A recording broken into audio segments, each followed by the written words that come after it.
સુશાંત. લે તને હું ન ઓળખું? ગેલો પાછું નામ કે છે બોલો. આપણે 3-4 મહિના મળ્યા કા?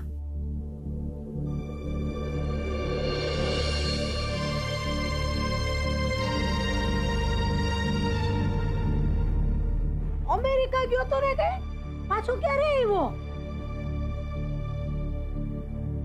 યાદ છે ને આપણે મળ્યા એ કોઈને કહેવાનું નતું. હું શું કહું છું, એકનો બે થયો કે નહીં કે પછી હજુ આટા ફેરે આશીર્વાદ?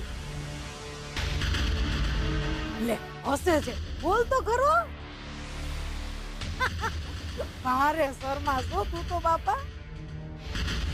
એ તો બા એવું છે ને કે લગ્ન તો કરવા છે અને આજે હું છોકરી જોવા પણ જવાનો છું.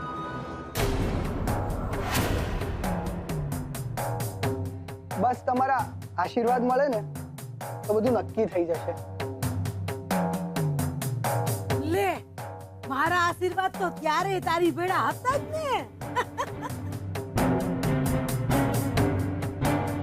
પણ હશે ભગવાનના આશીર્વાદ ત્યારે ભેળા નહીં હોય.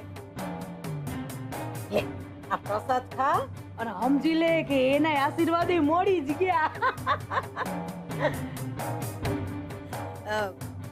કામોન હજી આપણી કિંજલ એકલી જ છે ને.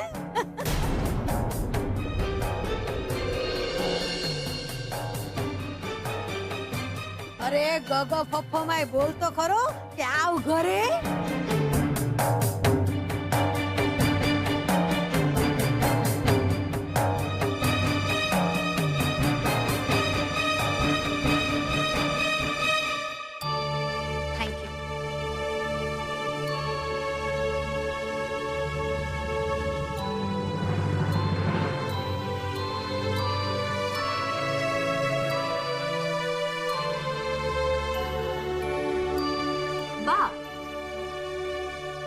મેં કિંજલ અને પપ્પાનો અવાજ સાંભળ્યો. આવ્યા એ લોકો? ક્યાં જવાના હતા?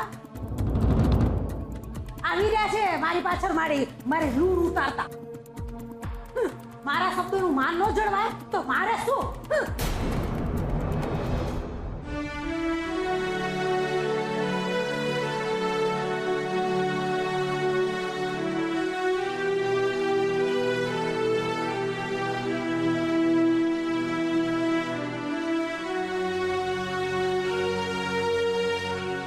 શું થયું? બહુ થાકી ગયા? શું કીધું પપ્પાજીએ? કિંજલ બોલતી કેમ નથી? શું થયું? થયું શું હોય?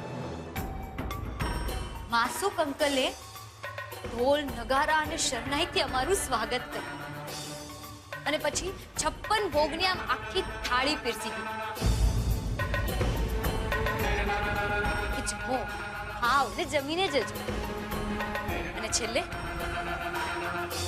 આમ 14,000 હાથમાં પકડાવીને કહ્યું આવતા રહેજો.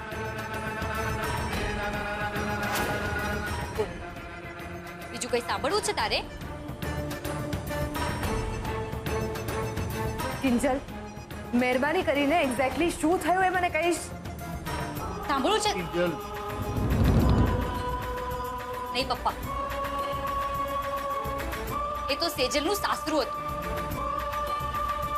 અને માસુક અંકલ સેજલના સસરા. એટલે હું ચૂપ હતી. પણ આ આપણું ઘર છે અને હવે હું ચૂપ નથી રહેવાની. તે સેજલને પણ ખબર પડવી જોઈએ કે આપણે એના પ્રેમની કિંમત તમારા અપમાનથી ચૂકવીને આવ્યા છીએ. શું શું કહ્યું? તારા પપ્પાનું અપમાન? અરે પણ થયું હું ઈ તો કે આગળ. કઈ નથી થયું. માસુક ભાઈએ આપણો જાનો ગલ્લો બંધ રહ્યો ને.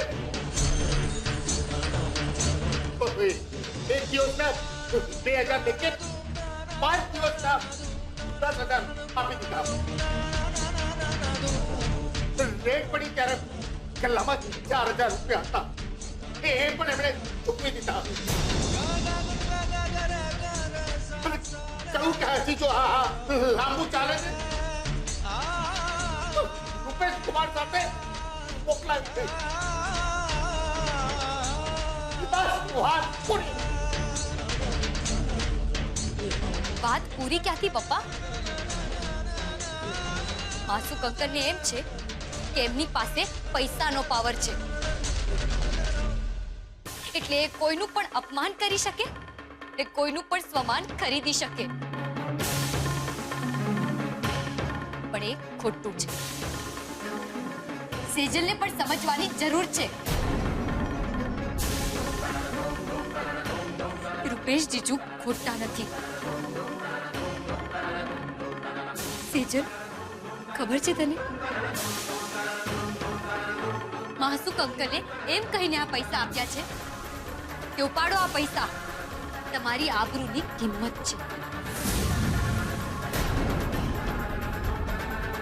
આબરૂની કિંમત સમજાય છે તને કે એમના મનમાં આપણી શું કિંમત છે?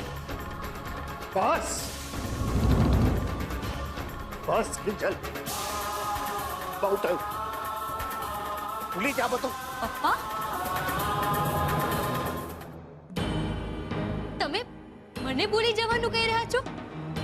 મને? તો શું પપ્પા તમે આ બધું ભૂલી જવાના છો?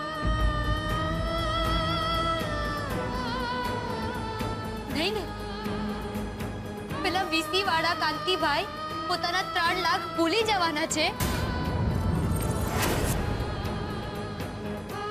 નહીં ને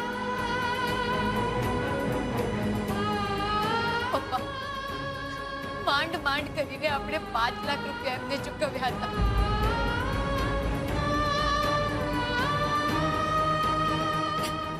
બીજા 3 લાખની વ્યવસ્થા કેવી રીતે કરીશું?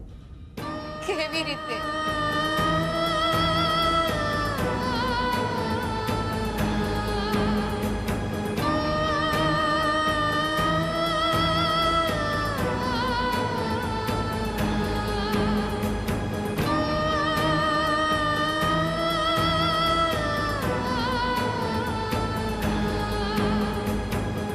ખબર નહીં કેવી રીતે.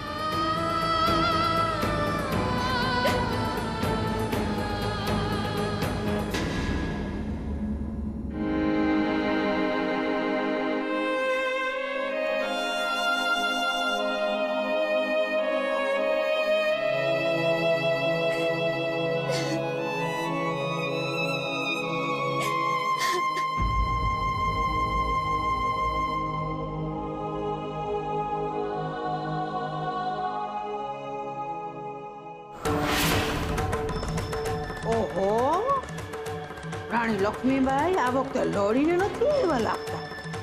બાકી આજે મોહને સુશાંતને ઘરમાં બોલાવી લીધો હોત ને તો 4 જણા જેટલું તો મેં પાકું કરાવી જ નાખ્યું હોત.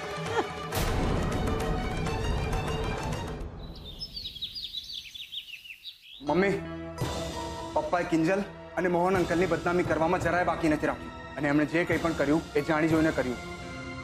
એવું નથી બેટા. એવું નથી ને તો પપ્પાએ 3 લાખ રૂપિયા વીસીને ચૂકવ્યા હોત ને.